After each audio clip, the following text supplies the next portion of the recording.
السلام علیکم ورحمۃ اللہ وبرکاتہ۔ ناظرین اکرام، تہجد، استغفار اور درود شریف پڑھنا انسان کے غم کو، ٹینشن کو، فکر کو بالکل ختم کر دیتا ہے۔ ایک بہن نے کمنٹ کیا اور بہت لمبا کمنٹ ہے، بہت بڑا، اس کے اندر کافی کچھ لکھا گیا ہے، لیکن خلاصے کے طور پر 3 باتیں اس کے اندر ایسی ہیں جو میں آپ حضرات کے سامنے ذکر کروں گا اور اس پر مختصر سی روشنی ڈالوں گا۔ میں آپ کو کمنٹ دکھاؤں گا بھی، آپ اگر پڑھنا چاہیں تو اس کو پڑھ لیں۔ اس کا جو خلاصہ ہے وہ یہ ہے، 3 باتیں ہیں۔ پہلی بات یہ ہے کہ مفتی صاحب میں بہت ٹینشن میں رہتی تھی، جب سے تہجد، استغفار، درود شریف پڑھنا شروع کیا ہے ٹینشن دور ہو گئی۔ اور دوسری بات یہ ہے خلاصے کے طور پر کہ مفتی صاحب میں جس کو پسند کرتی ہوں، جو ان کا مین سوال ہے، مین بات ہے، دعا کی درخواست کی ہے کہ جس کو میں پسند کرتی ہوں کہ آپ دعا کریں کہ اللہ تعالیٰ اس کو میرا محرم بنا دے اور جو بھی رکاوٹیں ہیں اللہ تعالیٰ اس کو دور کر دے۔ اور جو تیسری بات ہے وہ یہ کہ مفتی صاحب کیا وہ شخص میرے نصیب میں ہے یا نہیں ہے۔ ان 3 باتوں کو اس ویڈیو کے اندر مجھے سمجھانا ہے۔ توجہ کے ساتھ بنے رہیے، یہ ویڈیو بہت ہی اہم اور قیمتی ہونے جا رہی ہے اور بہت کچھ انشاءاللہ اس ویڈیو سے سیکھنے کو ملے گا۔ دیکھیے، پہلی بات جو آپ نے کہی کہ میں بہت ٹینشن میں رہتی تھی، جب سے تہجد، استغفار اور درود شریف پڑھنا شروع کیا ہے میری ٹینشن دور ہوتی رہی ہے۔ دیکھیے، یقیناً اللہ رب العزت نے تہجد کے اندر، استغفار کے اندر، درود شریف کے اندر وہ تاثیر رکھی ہے۔ آپ اگر فکر میں رہتے ہیں، غم میں مبتلا رہتے ہیں، ٹینشن میں رہتے ہیں، تو پھر آپ استغفار کا کثرت سے اہتمام کیجئے، تہجد آپ پڑھیے، اللہ سے دعا کیجئے، انشاءاللہ آپ سکون اور اطمینان والی زندگی گزارنے والے ہوں گے۔ اور یہ بہت اچھی بات ہے، میری بھی یہی دعا ہے کہ اللہ رب العزت آپ کو اسی طرح سکون اور اطمینان سے رکھے، ہر طرح کے دکھ، درد اور رنج سے آپ کو محفوظ رکھے۔ دوسری جو بات آپ نے ارشاد فرمائی کہ مفتی صاحب میں جس کو پسند کرتی ہوں دعا کریں کہ اللہ تعالیٰ اس کو میرا محرم بنا دے اور جو رکاوٹیں ہیں اس کو دور کر دے۔ دیکھیے، اس میں 2 باتیں آپ کو سمجھاؤں گا، توجہ کے ساتھ آپ سنیں۔ پہلی بات تو یہ ہے کہ جس کو آپ پسند کرتی ہیں، کیا وہ شخص بھی آپ کو پسند کرتا ہے؟ اگر کرتا ہے تو پھر تو کوئی مسئلہ ہی نہیں ہے، آپ اپنے بڑوں کے درمیان بات کو رکھیں، انشاءاللہ حل ہو جائے گی۔ کیونکہ جب دونوں طرف سے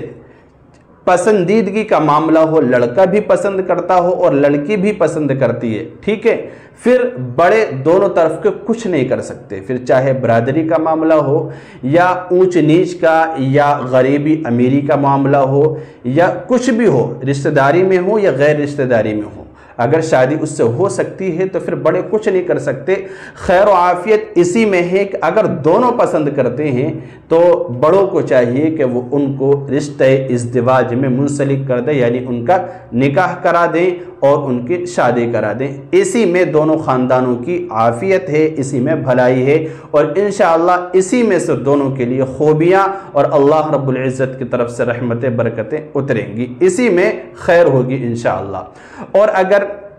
میری بہن آپ اس کو پسند کرتی ہیں اور اس شخص کو خبر بھی نہیں ہے، اس شخص کو پتہ بھی نہیں ہے یا پتہ ہے لیکن وہ آپ کو نہیں چاہتا ہے، آپ اس کے پیچھے پڑی ہوئی ہیں، اس طرح کا اگر معاملہ ہے تو پھر خدا را یہ میری نصیحت ہے کہ آپ اس طرح پیچھے نہ پڑیں،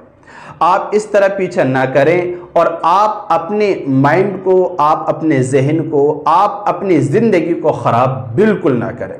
کیونکہ جو شخص آپ کو نہیں چاہتا، آپ زبردستی اس کے ساتھ کر کے یا اگر نکاح کرا بھی لے کسی بھی طریقے سے تو پھر کتنے دن آپ خوش رہ لیں گی؟ یہ 2-4 دن کا کھیل نہیں ہوتا، صرف ایسا نہیں ہے کہ مہینے 2 مہینے سال بھر رہنا ہوتا ہے، یہ شادی، یہ نکاح زندگی بھر ایک دوسرے کا ساتھ دینے کے لیے ہوتا ہے۔ اس لیے آپ اس کو اللہ رب العزت سے مانگے، اللہ تعالیٰ سے آپ دعا کر سکتی ہیں۔ اللہ رب العزت سے آپ دعا کریں اس طرح سے کہ اے اللہ میں اس کو چاہتی ہوں اور وہ میرے حق میں بہتر ہے، اس دنیا کے اعتبار سے اور آخرت کے اعتبار سے، دین کے اعتبار سے اور میرے حقوق کے اعتبار سے اور میرے انجام کے اعتبار سے اگر وہ بہتر ہے تو اے اللہ تو اس کے دل کو میری طرف مائل کر دے۔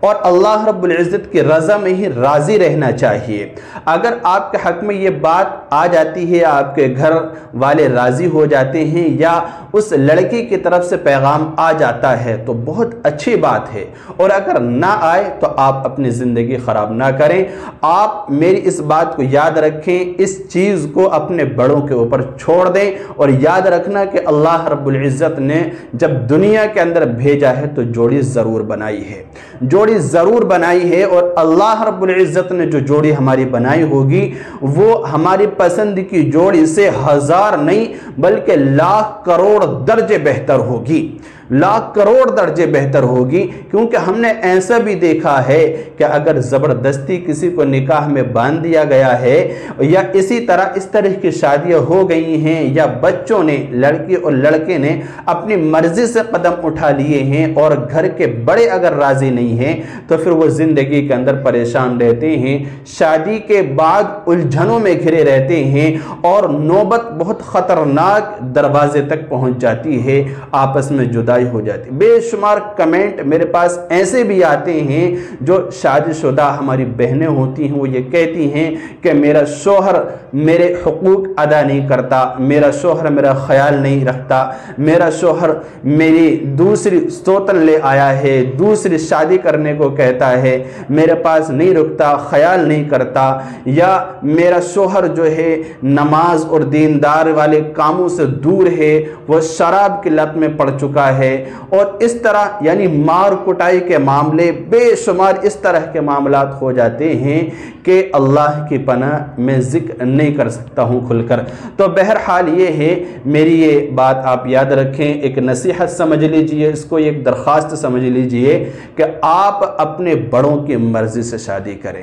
اگر دونوں طرف پسندیدگی کا معاملہ ہے تو کوئی بات نہیں ہے، آپ اپنے بڑوں کا درمیان رکھیں، وہ انشاءاللہ اس میں خیر سمجھیں گے اور آپ کا نکاح کرا دیں گے۔ اور اگر ایک ہی طرف سے معاملہ ہے تو پھر آپ بالکل اندھی نہ ہوں،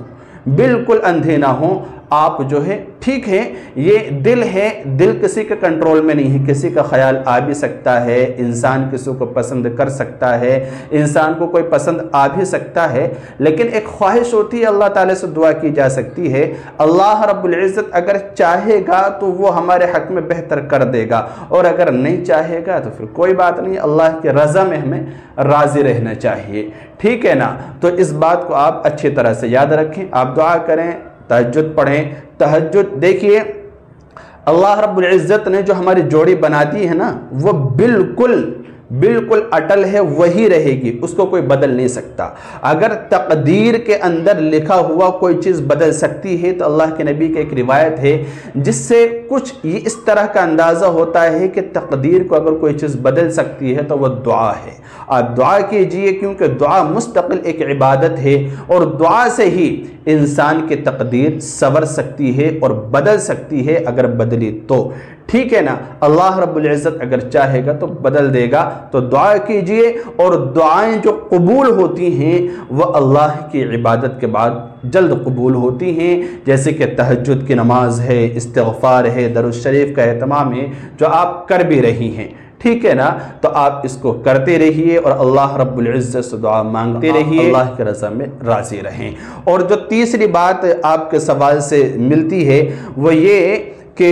مفتی صاحب کیا وہ میرے نصیب میں ہے یا نہیں؟ دیکھیے میری بہن، اس کے لیے آپ استخارے کا عمل کیجئے، استخارہ کیجئے، اور استخارہ کرنے کے بعد اللہ رب العزت آپ کو ظاہر کر دے گا کہ وہ شخص جس کو آپ پسند فرماتی ہیں وہ آپ کے حق میں بہتر ہے یا نہیں ہے۔ شادی کے بعد آپ دونوں کا نبھاؤ ہو سکے گا یا نہیں ہو سکے گا، اور اللہ رب العزت اس کے اندر اللہ کی منشا اور مرضی کیا ہے اللہ رب العزت جو ہے ظاہر کر دے گا، اور آپ کے دل کے اندر یہ بات پیدا کر دے گا کہ آپ کے لیے اس سے رشتہ کرنا مناسب ہے، آپ کے حق میں وہ شخص بہتر ہے۔ استخارے کا طریقہ کیا ہے اور کس طرح سے کیا جاتا ہے، کیا نیت ہے اور کب کس طرح سے کرنا ہے، میں اس پر ایک مستقل ویڈیو بنا چکا ہوں، میں نیچے ڈسکرپشن میں لنک دے دوں گا، آپ اس پر کلک کر کے وہ ویڈیو ضرور دیکھیں، اور انشاءاللہ بہت کچھ آپ کو سیکھنے کو ملے گا۔ تو آج کی اس ویڈیو سے آپ کو امید ہے کہ بات کچھ سمجھ میں آ گئی ہوگی۔ دعاؤں میں یاد رکھیے گا، اپنا خیال رکھیے گا۔ السلام علیکم ورحمۃ اللہ وبرکاتہ۔